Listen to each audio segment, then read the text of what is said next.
Hi, my name is Abby Kavina, and I'm the president-elect of the Junior League of Cedar Rapids. And this is my co-presenter, Christina Clemens, who is our Community Council Vice President. We are going to share with you our league's community impact strategy. To start off, I'll tell you a little bit about our league and our community. We have approximately 85 actives and 200 sustainers and are located in a metro area of around 180,000 people. So how did we get here? About 6 years ago, that's exactly what we were asking ourselves. How did we get here? Several years earlier, we had just finished a really large, successful project and were having difficulties finding our niche. We tried a few projects that did not stick, and during our research year, we were primarily doing done-in-a-day projects as a short-term solution. At the time, AJLI was talking a lot about issue-based impact, so we decided to identify a project that would address a need in our community while utilizing direct service, advocacy. Around the same time, our local United Way had just completed a community needs assessment, so we partnered with them to help identify the service gap that we wanted to address. Identifying this gap was a crucial way of implementing a successful project for us. While we were partnering with United Way, we also utilized their staff to conduct some trainings with our members, to educate our members on various needs in our community, so when we were ready to vote on ideas, we had an informed membership. So what did we find? Approximately 900 children are in foster care in our metro area. Of those, roughly 40% are teens. Of that 40%, 35 to 40 of these teens turn 18 and graduate high school while in the foster care system. We have services in our area that serve children in the foster care system, but there was a lack of options for teens. We decided to work with the 40% who would be aging out of foster care over the next several years. Because we only have 12 minutes, I am going to gloss over how difficult it was to select a final project. However, I do want to make sure that you know that selecting our project took a lot of debate and several votes. We eventually settled on an aptly named project called Bridging the Gap. So we had bridged the gap in our community of this service gap, and it would give us the opportunity to guide, advocate, and provide.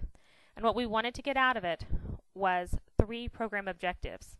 We wanted increased life skills, greater self-confidence with the teens, and resources to take them from foster care to independent living.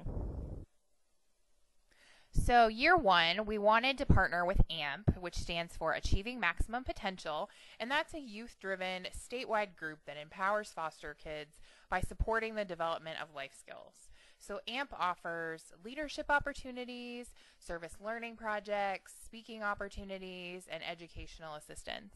It also provides that peer and community support for the youth in the foster care system. A.M.P meets the first and third Thursday evening of the month for 2 hours. So we found that the youth were often skipping dinner to attend these meetings, or skipping the meetings so that they could go eat dinner.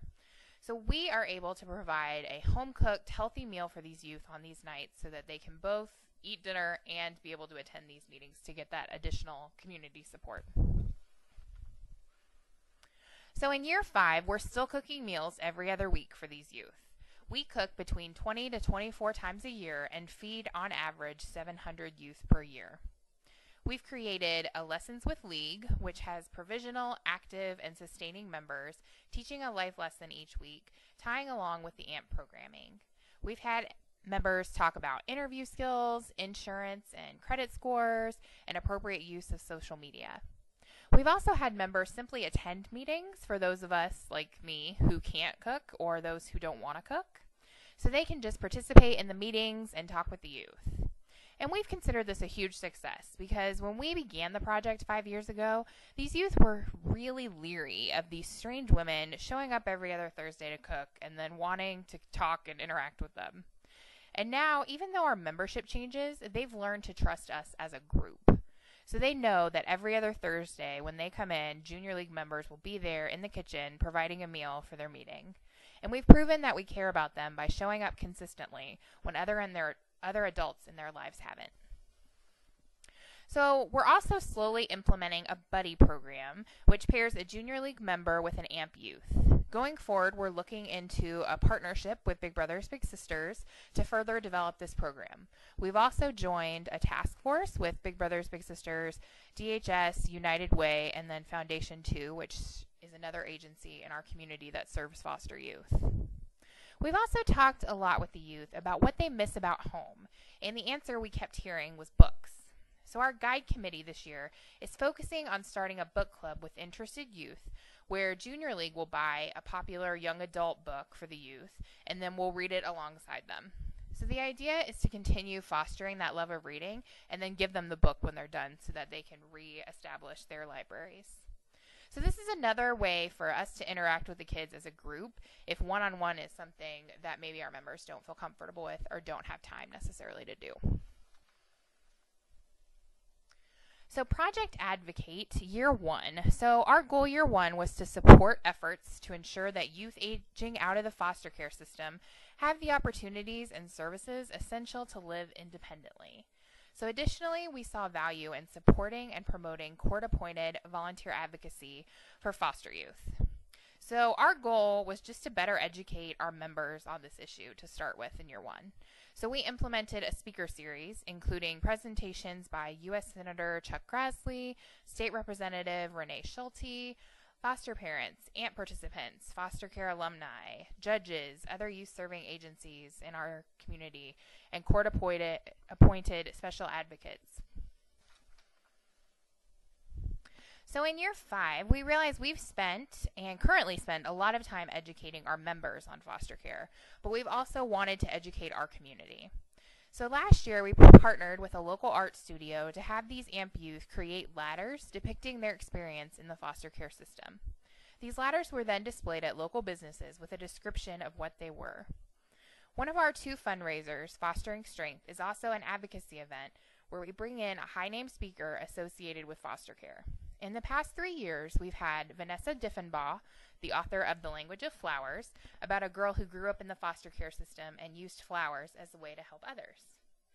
2 years ago, we had Leanne Toohey, the real-life mom from The Blind Side. And last year, we had Dr. Jennifer Arnold from TLC's The Little Couple. So Dr. Arnold, in addition to her many career accolades, is also a parent to 2 adopted children. And this year, we're featuring Travis Lloyd, a former foster youth turned author, speaker, and entertainer. Project Provide. Year 1, our goal was to fill suitcases with items necessary for foster alumni to live independently. So when many of us went to college and moved out, we had parent and family support, which included our parents buying us everything we needed or having family members give us things they didn't need anymore, so we could live a life semi-independently from our families. Many of our foster youth don't have that. When they're 18, they leave the system and are often carting their things around in garbage bags, which leaves them feeling like there's something to be thrown away. Our idea was to create apartments in a suitcase to give foster youth these items, such as bedding, pots and pans, and cleaning supplies. And we have a ton of members who are super savvy shoppers. Part of this committee is shopping for these items to go in these suitcases. Our suitcases, on average, cost $400, and our members look for great deals on quality items at competitive prices. Since its creation in 2011, Junior League has distributed over 100 suitcases to foster youth aging out of the system. This year, we're slated to make and distribute 35 suitcases. And the more our program grows, the more our community partners reach out to us to help these youth. Last year, we also created refresher packs for youth who didn't have the funds to replace some of these items with like cleaning supplies, bathroom supplies, laundry detergent, things like that. We've also created baby packs for youth who are going to be new parents. We also work with a local agency, Families Helping Families, to provide school supplies to foster and adoptive youth at the beginning of the school year. Last year, several of the AMP youth talked about things they wanted that other youth get but they can't afford. Some examples were a high school yearbook, class ring, schools for basketball or track, or fees for enrichment activities. This year, Junior League established a scholarship fund aimed to help these youth get these miscellaneous things. We've talked with our community partners and the AMP facilitators to make this opportunity known to our youth. And ultimately, we want them to want to help them feel less different or disadvantaged because they don't have these things or they can't participate in these activities. It's another opportunity for us to help them feel more like every other kid. Our goal at the beginning was to get out of a 5-year project slump and get members invested in this new project. As you can see, we've been able to do that not only at a league level, but at a personal level as well. So personally, when you look at our membership, 4 of our members have become foster parents since we implemented this new project. 3 additional foster parents have joined our league, and then 3 staff members from one of our primary partner organizations have joined our league because of the work that we do. So our members, we've shown you, really love our project, and more people want to become members because of what we do. Our community has also really rallied behind us. Aside from our fundraisers, we've seen an increase in corporate support, specifically from Transamerica and Safeco Insurance. In the last month, we've even received 3 additional corporate grants. In the beginning, we were searching everywhere for funding, and now we have donors asking us to spend more. We've also seen an increase in our publicity from our local media outlets, which increases public awareness of foster care and our impact in the community. So if you have any questions, feel free to contact us. Our information is on the slide. Thank you.